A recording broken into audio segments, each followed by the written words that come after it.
Hello, I'm Russian and I deeply love classical Russian literature.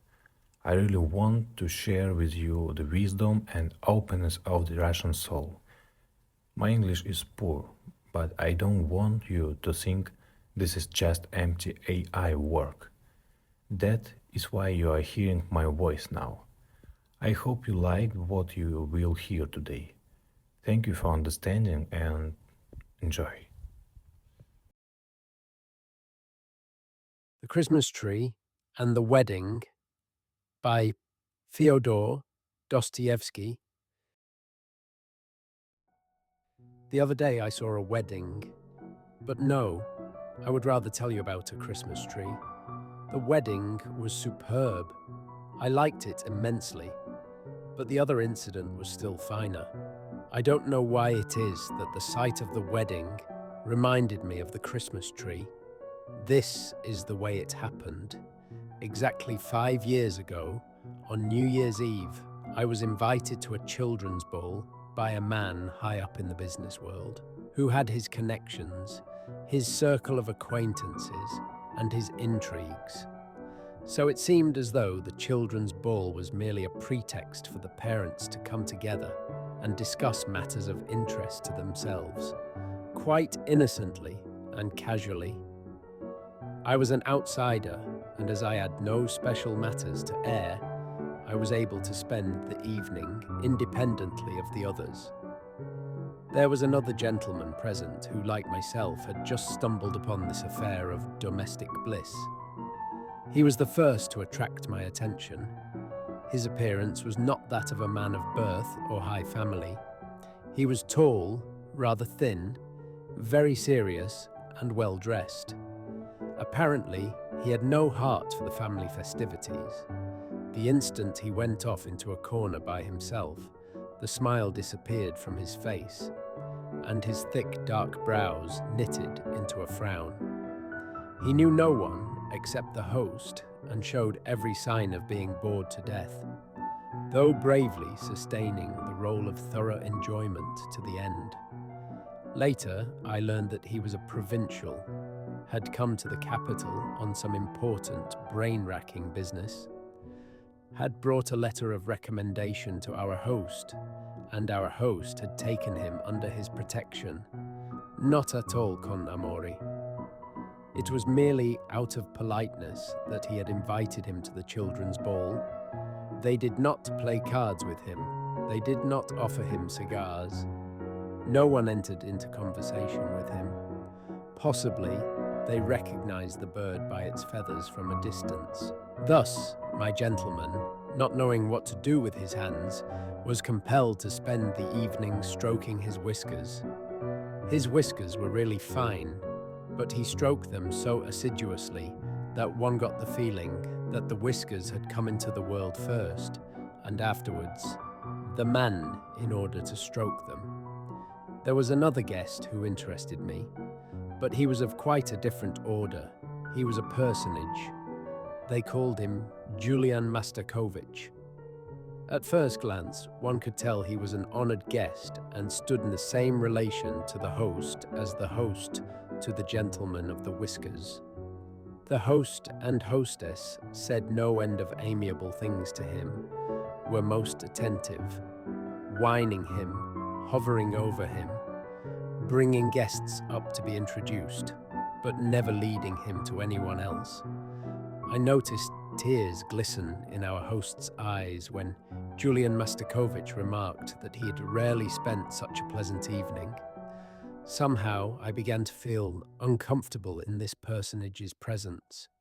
So after amusing myself with the children, 5 of whom, remarkably well-fed young persons, were our hosts, I went into a little sitting room, entirely unoccupied, and seated myself at the end that was a conservatory and took up almost half the room.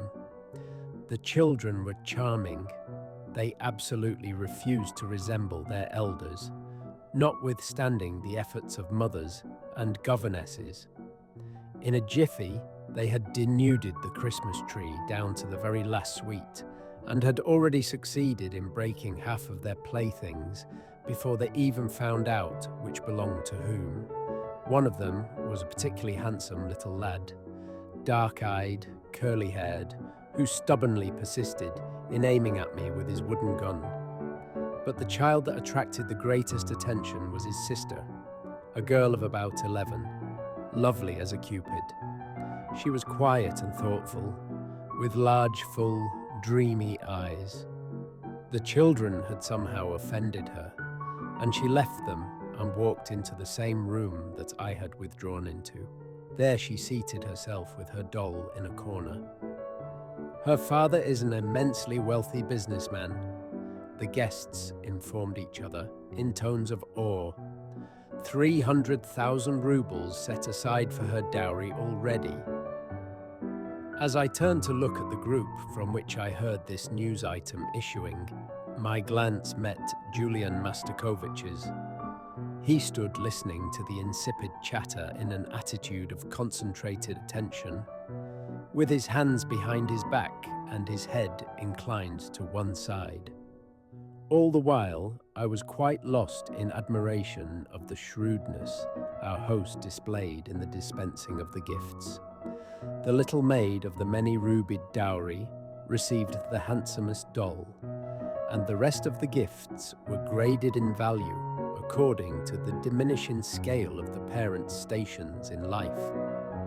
The last child, a tiny chap of 10, thin, red-haired, freckled, came into possession of a small book of nature stories without illustrations or even head and tail pieces. He was the governess's child.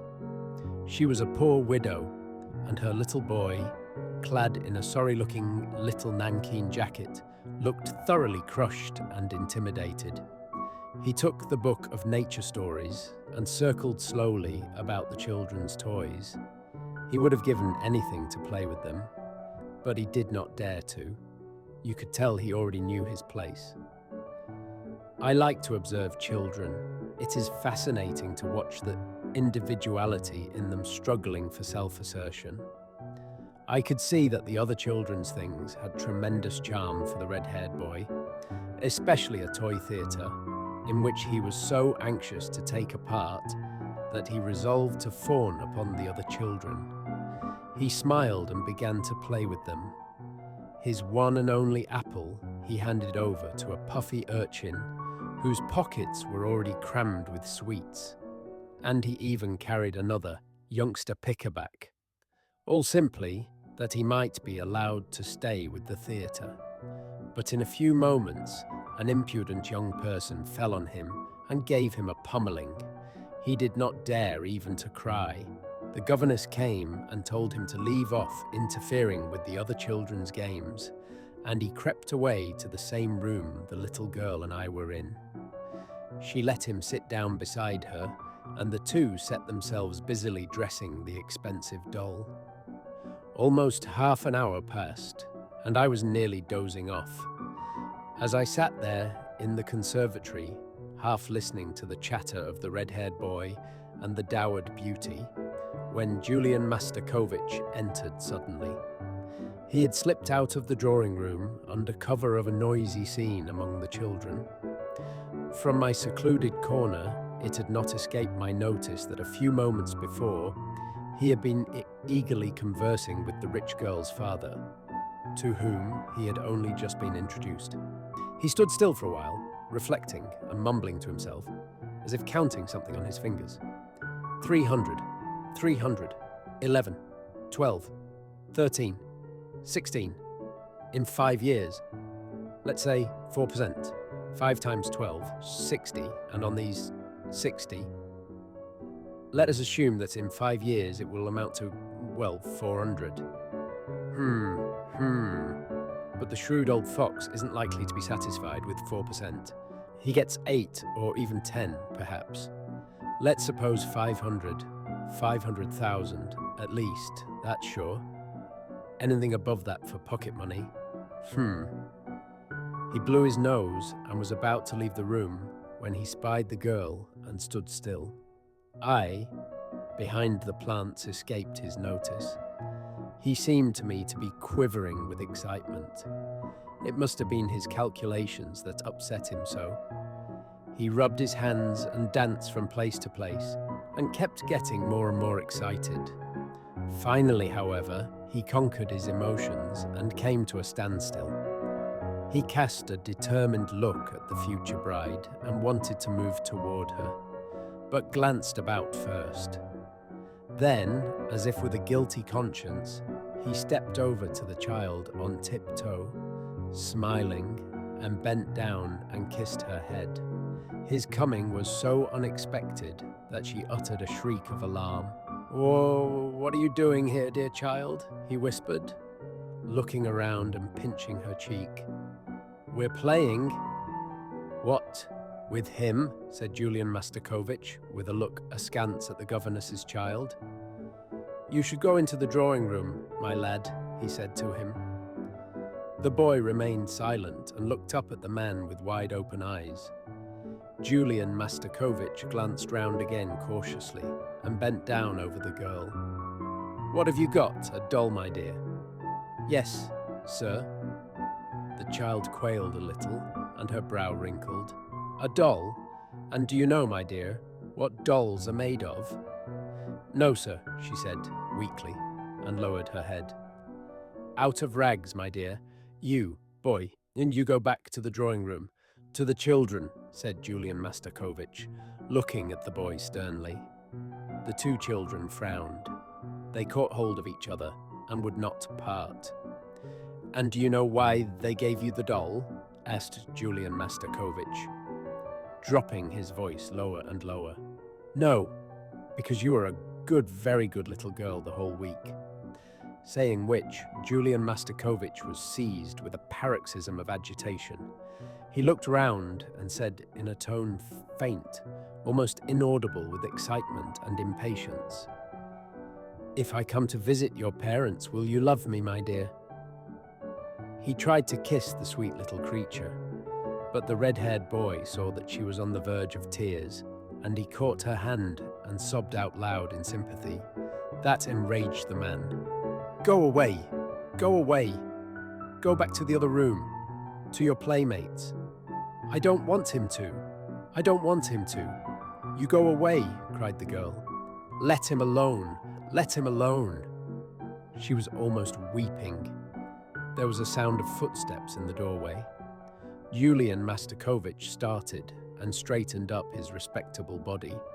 The red-haired boy was even more alarmed. He let go the girl's hand, sidled along the wall, and escaped through the drawing room into the dining room. Not to attract attention, Julian Mastakovich also made for the dining room. He was red as a lobster. The sight of himself in a mirror seemed to embarrass him.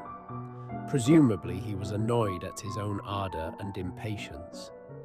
Without due respect to his importance and dignity, his calculations had lured and pricked him to the greedy eagerness of a boy who makes straight for his object. Though this was not as yet an object, it only would be so in 5 years' time. I followed the worthy man into the dining room, where I witnessed a remarkable play. Julian Mastakovich, all flushed with vexation, venom in his look, began to threaten the red-haired boy.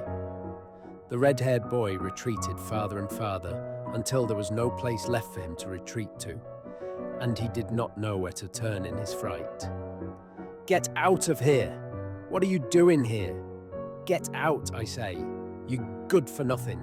Stealing fruit, are you? Oh, so stealing fruit. Get out, you freckle-face, go to your likes." The frightened child, as a last desperate resort, crawled quickly under the table. His persecutor, completely infuriated, pulled out his large linen handkerchief and used it as a lash to drive the boy out of his position. Here, I must remark that Julian Mastakovich was a somewhat corpulent man, heavy, well-fed, puffy-cheeked, with a paunch and ankles as round as nuts. He perspired and puffed and panted. So strong was his dislike, or was it jealousy, of the child that he actually began to carry on like a madman. I laughed heartily. Julian Mastakovich turned. He was utterly confused, and for a moment, apparently, quite oblivious of his immense importance. At that moment, our host appeared in the doorway opposite. The boy crawled out from under the table and wiped his knees and elbows. Julian Mastakovich hastened to carry his handkerchief, which he had been dangling by the corner, to his nose. Our host looked at the three of us rather suspiciously, but, like a man who knows the world and can readily adjust himself, he seized upon the opportunity to lay hold of his very valuable guest and get what he wanted out of him. "Here's the boy I was talking to you about," he said, indicating the red-haired child. "I took the liberty of presuming on your goodness in his behalf." "Oh," replied Julian Mastakovich, still not quite master of himself. "He's my governess's son," our host continued in a beseeching tone. "She's a poor creature, the widow of an honest official. That's why, if it were possible for you—" "Impossible!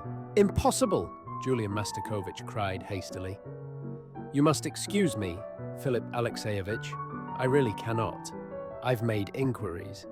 There are no vacancies, and there is a waiting list of 10 who have a greater right. I'm sorry." "Too bad," said our host. "He's a quiet, unobtrusive child." "A very naughty little rascal, I should say," said Julian Mastakovich wryly. "Go away, boy. Why are you here still? Be off with you to the other children." Unable to control himself, he gave me a sidelong glance. Nor could I control myself. I laughed straight in his face. He turned away and asked our host, in tones quite audible to me, who that odd young fellow was. They whispered to each other and left the room, disregarding me. I shook with laughter.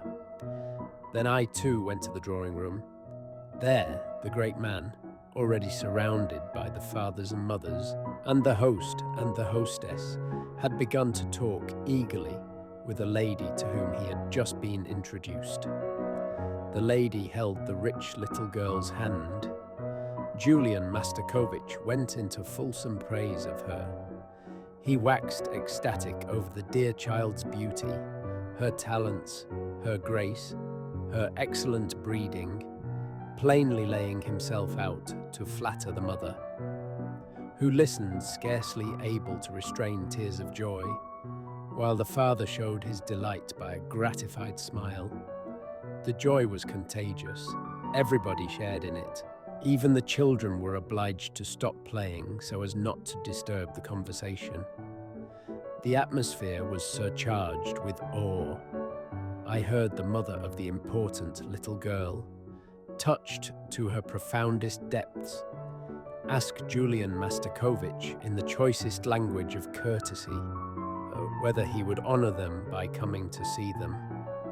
I heard Julian Mastakovich accept the invitation with unfeigned enthusiasm. Then the guests scattered decorously to different parts of the room, and I heard them, with veneration in their tones, extol the businessman's wife, the businessman's daughter, and especially Julian Mastakovich. "Is he married?" I asked out loud of an acquaintance of mine standing beside Julian Mastakovich. Julian Mastakovich gave me a venomous look. "No," answered my acquaintance, profoundly shocked by my intentional indiscretion. "Not long ago I passed the church of Atokmamtobi. I was struck by the concourse of people gathered there to witness a wedding. It was a dreary day. A drizzling rain was beginning to come down. I made my way through the throng into the church. The bridegroom was a round, well-fed, pot-bellied little man, very much dressed up. He ran and fussed about and gave orders and arranged things. Finally, word was passed that the bride was coming. I pushed through the crowd and I beheld a marvelous beauty whose first spring was scarcely commencing. But the beauty was pale and sad. She looked distracted. It seemed to me even that her eyes were red from recent weeping. The classic severity of every line of her face imparted a peculiar significance and solemnity to her beauty. But through that severity and solemnity, through the sadness, shone the innocence of a child. There was something inexpressibly naive, unsettled and young in her features, which, without words, seemed to plead for mercy. They said she was just 16 years old. I looked at the bridegroom carefully. Suddenly, I recognized Julian Mastakovich, whom I had not seen again in all those 5 years. Then I looked at the bride again. Good God, I made my way, as quickly as I could, out of the church. I heard gossiping in the crowd about the bride's wealth, about her dowry of 500,000 rubles, so and so much for pocket money. Then his calculations were correct, I thought, as I pressed out into the street.